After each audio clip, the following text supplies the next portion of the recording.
The elderbush. Once upon a time there was a little boy who had taken cold. He had gone out and got his feet wet, though nobody could imagine how it had happened, for it was quite dry weather.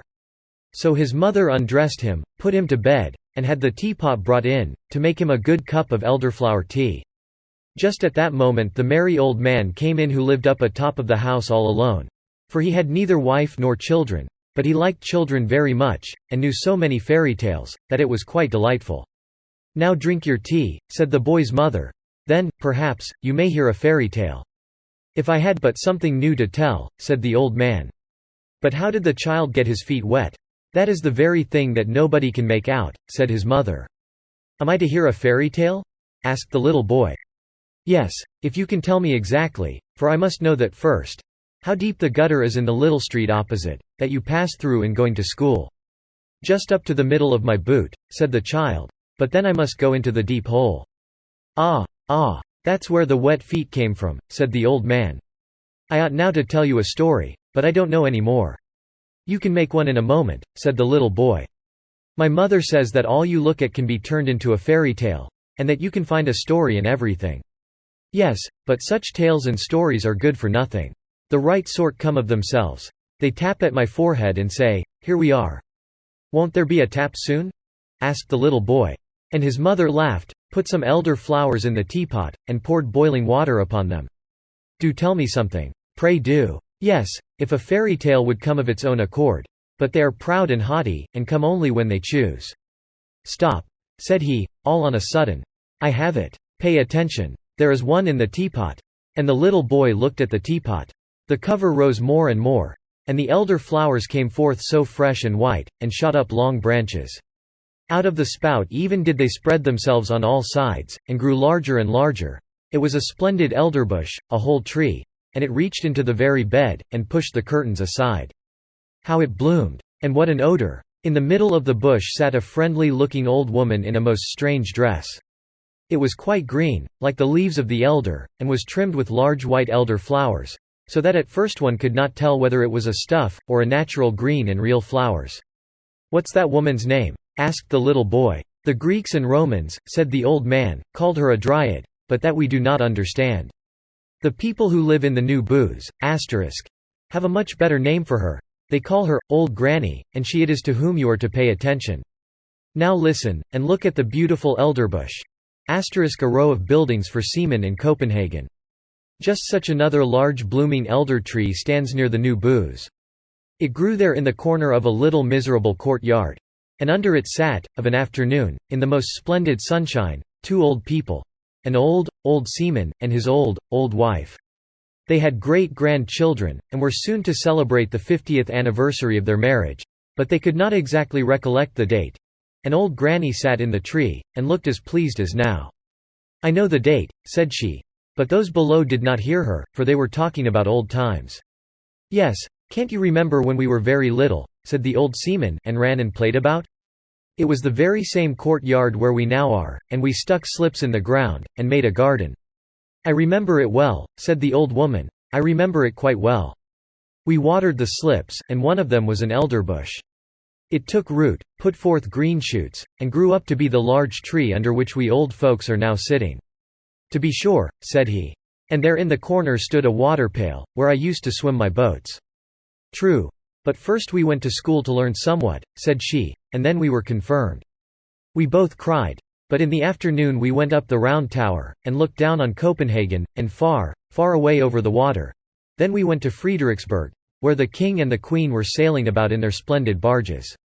But I had a different sort of sailing to that, later, and that, too, for many a year, a long way off, on great voyages. "Yes, many a time have I wept for your sake," said she. "I thought you were dead and gone, and lying down in the deep waters. Many a night have I got up to see if the wind had not changed, and changed it had, sure enough, but you never came. I remember so well one day, when the rain was pouring down in torrents, the scavengers were before the house where I was in service, and I had come up with the dust, and remained standing at the door. It was dreadful weather, when just as I was there, the postman came and gave me a letter. It was from you. What a tour that letter had made! I opened it instantly and read. I laughed and wept. I was so happy. In it I read that you were in warm lands where the coffee tree grows. What a blessed land that must be! You related so much, and I saw it all the while the rain was pouring down, and I standing there with the dustbox. At the same moment came someone who embraced me. Yes, but you gave him a good box on his ear that made it tingle. But I did not know it was you. You arrived as soon as your letter, and you were so handsome. That you still are, and had a long yellow silk handkerchief round your neck, and a brand new hat on. Oh, you were so dashing. Good heavens! What weather it was, and what a state the street was in. And then we married, said he. Don't you remember? And then we had our first little boy, and then Mary, and Nicholas, and Peter, and Christian. Yes, and how they all grew up to be honest people, and were beloved by everybody. And their children also have children, said the old sailor. Yes, those are our grandchildren, full of strength and vigor. It was, methinks about this season that we had our wedding.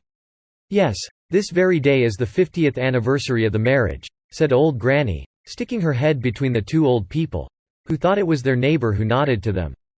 They looked at each other and held one another by the hand. Soon after came their children, and their grandchildren, for they knew well enough that it was the day of the 50th anniversary, and had come with their gratulations that very morning. But the old people had forgotten it, although they were able to remember all that had happened many years ago. And the elderbush sent forth a strong odor in the sun, that was just about to set, and shone right in the old people's faces. They both looked so rosy-cheeked. And the youngest of the grandchildren danced around them, and called out quite delighted, that there was to be something very splendid that evening, they were all to have hot potatoes. And old Nanny nodded in the bush, and shouted, "Hurrah!" with the rest. But that is no fairy tale, said the little boy, who was listening to the story. The thing is, you must understand it, said the narrator. Let us ask old Nanny. That was no fairy tale, 'tis true, said old Nanny, but now it's coming. The most wonderful fairy tales grow out of that which is reality. Were that not the case, you know, my magnificent elderbush could not have grown out of the teapot. And then she took the little boy out of bed, laid him on her bosom, and the branches of the elder tree, full of flowers, closed around her. They sat in an aerial dwelling, and it flew with them through the air. Oh, it was wondrous beautiful. Old Nanny had grown all of a sudden a young and pretty maiden. But her robe was still the same green stuff with white flowers, which she had worn before. On her bosom she had a real elderflower, and in her yellow waving hair a wreath of the flowers. Her eyes were so large and blue that it was a pleasure to look at them. She kissed the boy, and now they were of the same age and felt alike. Hand in hand they went out of the bower, and they were standing in the beautiful garden of their home. Near the green lawn Papa's walking stick was tied. And for the little ones it seemed to be endowed with life. For as soon as they got astride it, the round polished knob was turned into a magnificent neighing head, a long black mane fluttered in the breeze, and 4 slender yet strong legs shot out. The animal was strong and handsome, and away they went at full gallop round the lawn. "Huzza! Now we are riding miles off," said the boy. "We are riding away to the castle where we were last year." And on they rode round the grass plot. And the little maiden, who, we know, was no one else but old Nanny, kept on crying out, "Now we are in the country. Don't you see the farmhouse yonder? And there is an elder tree standing beside it. And the cock is scraping away the earth for the hens. Look, how he struts. And now we are close to the church. It lies high upon the hill, between the large oak trees, one of which is half decayed. And now we are by the smithy, where the fire is blazing, and where the half-naked men are banging with their hammers till the sparks fly about. Away, away, to the beautiful country seat." And all that the little maiden, who sat behind on the stick, spoke of, flew by in reality. The boy saw it all, and yet they were only going round the grass plot. Then they played in a side avenue, and marked out a little garden on the earth. And they took elder blossoms from their hair, planted them, and they grew just like those the old people planted when they were children, as related before. They went hand in hand, as the old people had done when they were children. But not to the Round Tower, or to Friedericksburg. No, the little damsel wound her arms round the boy, and then they flew far away through all Denmark. And spring came, and summer, and then it was autumn, and then winter, and 1,000 pictures were reflected in the eye and in the heart of the boy. And the little girl always sang to him, "This you will never forget." And during their whole flight the elder tree smelt so sweet and odorous. He remarked the roses and the fresh beeches, but the elder tree had a more wondrous fragrance, for its flowers hung on the breast of the little maiden. And there, too, did he often lay his head during the flight. "It is lovely here in spring," said the young maiden. And they stood in a beechwood that had just put on its first green, where the woodroof, at their feet sent forth its fragrance, and the pale red anemone looked so pretty among the verdure. Oh, would it were always spring in the sweetly smelling Danish beech forests. Asperula odorata. It is lovely here in summer, said she. And she flew past old castles of bygone days of chivalry, where the red walls and the embattled gables were mirrored in the canal, where the swans were swimming, and peered up into the old cool avenues. In the fields the corn was waving like the sea, in the ditches red and yellow flowers were growing, while wild drone flowers and blooming convolvuluses were creeping in the hedges, and towards evening the moon rose round and large, and the haycocks in the meadows smelt so sweetly.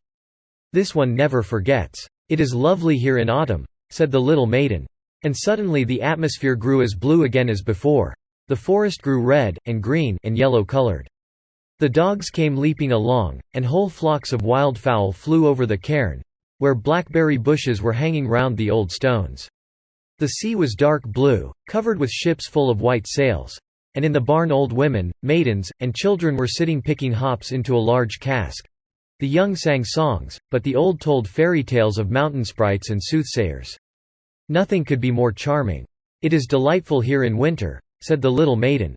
And all the trees were covered with hoar frost. They looked like white corals. The snow crackled underfoot, as if one had new boots on, and one falling star after the other was seen in the sky. The Christmas tree was lighted in the room. Presents were there, and good humor reigned. In the country the violin sounded in the room of the peasant. The newly baked cakes were attacked. Even the poorest child said, "It is really delightful here in winter." Yes, it was delightful. And the little maiden showed the boy everything. And the elder tree still was fragrant, and the red flag, with the white cross, was still waving. The flag under which the old seaman in the new booze had sailed. And the boy grew up to be a lad, and was to go forth in the wide world far, far away to warm lands, where the coffee tree grows. But at his departure the little maiden took an elder blossom from her bosom, and gave it him to keep, and it was placed between the leaves of his prayer book. And when in foreign lands he opened the book, it was always at the place where the keepsake flower lay. And the more he looked at it, the fresher it became. He felt as it were, the fragrance of the Danish groves, and from among the leaves of the flowers he could distinctly see the little maiden, peeping forth with her bright blue eyes. And then she whispered, "It is delightful here in spring, summer, autumn, and winter," and 100 visions glided before his mind. Thus passed many years, and he was now an old man, and sat with his old wife under the blooming tree. They held each other by the hand, as the old grandfather and grandmother yonder in the new booze did, and they talked exactly like them of old times, and of the 50th anniversary of their wedding. The little maiden, with the blue eyes and with elder blossoms in her hair, sat in the tree, nodded to both of them, and said, "Today is the 50th anniversary." And then she took 2 flowers out of her hair and kissed them. First, they shone like silver, then like gold, and when they laid them on the heads of the old people, each flower became a golden crown. So there they both sat, like a king and a queen, under the fragrant tree, that looked exactly like an elder. The old man told his wife the story of Old Nanny, as it had been told him when a boy. And it seemed to both of them it contained much that resembled their own history, and those parts that were like it pleased them best. "Thus it is," said the little maiden in the tree, "some call me, Old Nanny, others a Dryad, but, in reality, my name is, Remembrance. 'Tis I who sit in the tree that grows and grows.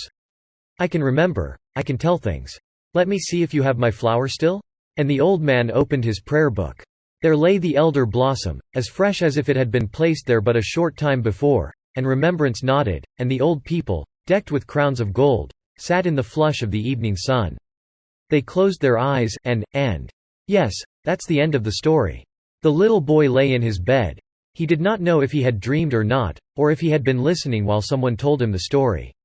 The teapot was standing on the table, but no elder tree was growing out of it.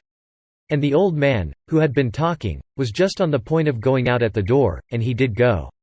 "How splendid that was," said the little boy. "Mother, I have been to warm countries." "So I should think," said his mother. "When one has drunk 2 good cupfuls of elder flower tea, 'tis likely enough one goes into warm climates," and she tucked him up nicely, lest he should take cold. "You have had a good sleep while I have been sitting here, and arguing with him whether it was a story or a fairy tale." "And where is Old Nanny?" asked the little boy. "In the teapot," said his mother, "and there she may remain." If you find it interesting, press the like button, and subscribe.